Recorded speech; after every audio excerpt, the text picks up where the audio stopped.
Você conhece, né? Vamos lá, no 3. 1, 2, 3. Porque Deus...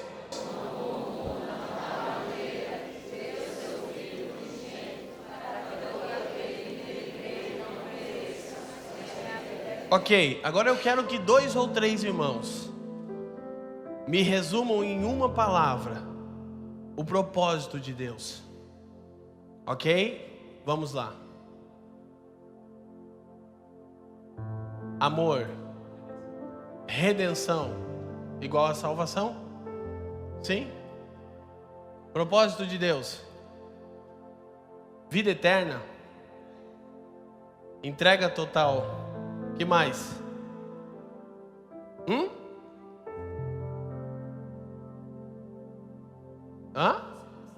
Reconciliação, para que o homem não seja condenado. Então vamos resumir assim: o propósito de Deus é salvar o homem, amém?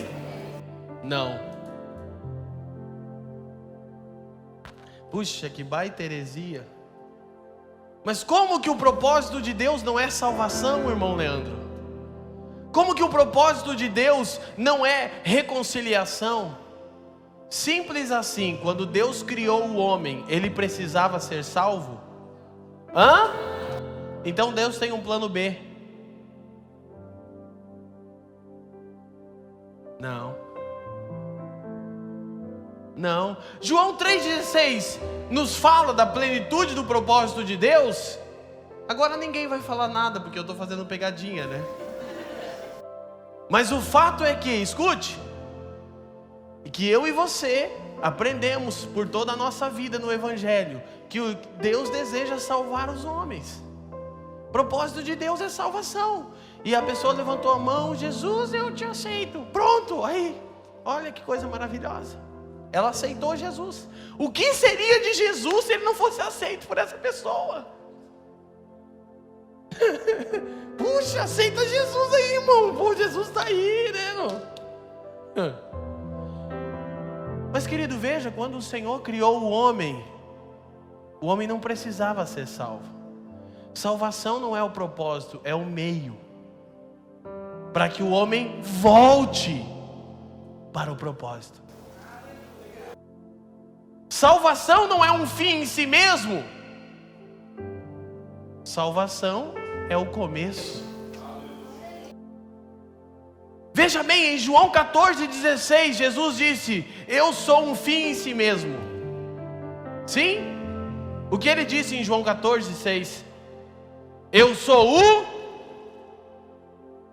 Por favor, irmãos, eu sou o... E para que serve um caminho? Não, o caminho vai ficar olhando só. Eu sou o... A e a...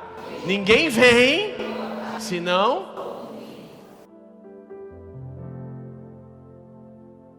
Ele também disse: eu sou a porta. Sim ou não? A salvação que o Pai proveu em Cristo Jesus é tão gloriosa que, voltemos a João 3,16, obrigado pela praticidade. Que, olha o que podemos ver: porque Deus amou o mundo de tal maneira.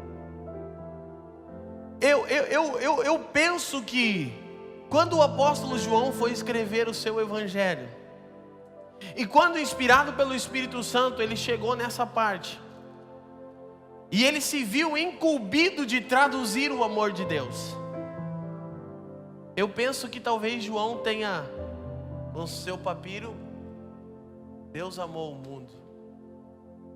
Como traduzirei o tamanho, a amplitude, ou como Paulo diz, a altura, largura, profundidade e comprimento do amor de Deus?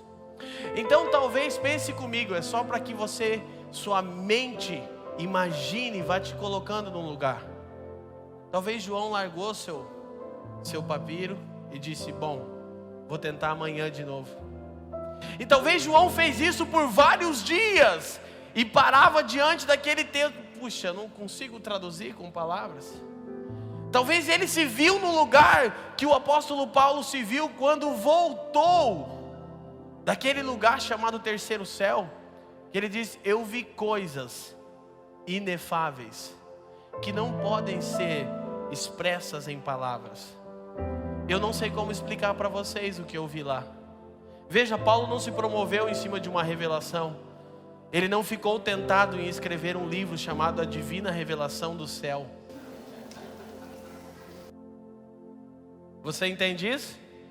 Ele disse: eu vi coisas inefáveis que aos homens não é lícito contar.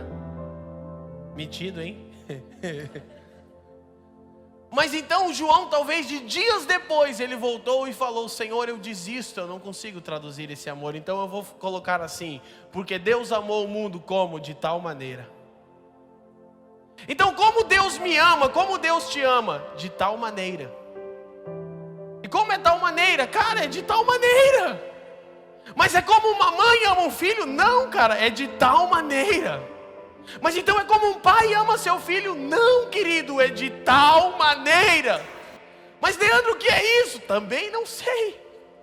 Mas eu sei que o amor de Deus é tão largo, alto, profundo e comprido que João só conseguiu dizer que é de tal maneira.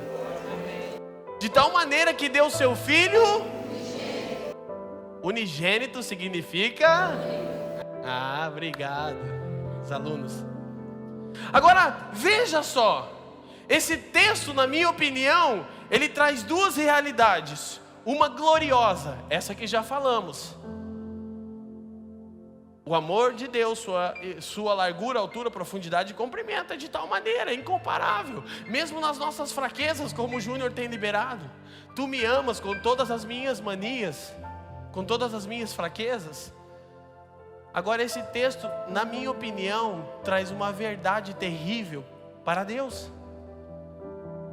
Porque esse texto não tem uma verdade gloriosa apenas sobre o amor de Deus. Esse texto nos diz que nessa ocasião, o Pai só tinha um ser em todo o universo que ele podia ter plena comunhão. Em todo o universo criado só havia um ser capaz de ter plena coinonia com o Pai, de dar e receber. Então isso não era bom. A primeira coisa que o Pai diz em Gênesis que não é bom, qual é? Deus criou os céus, o firmamento, etc, coisa e tal, e o decreto é: e viu Deus que era? Mas qual foi a primeira coisa que ele disse que não era boa? Você já começa a pensar no propósito.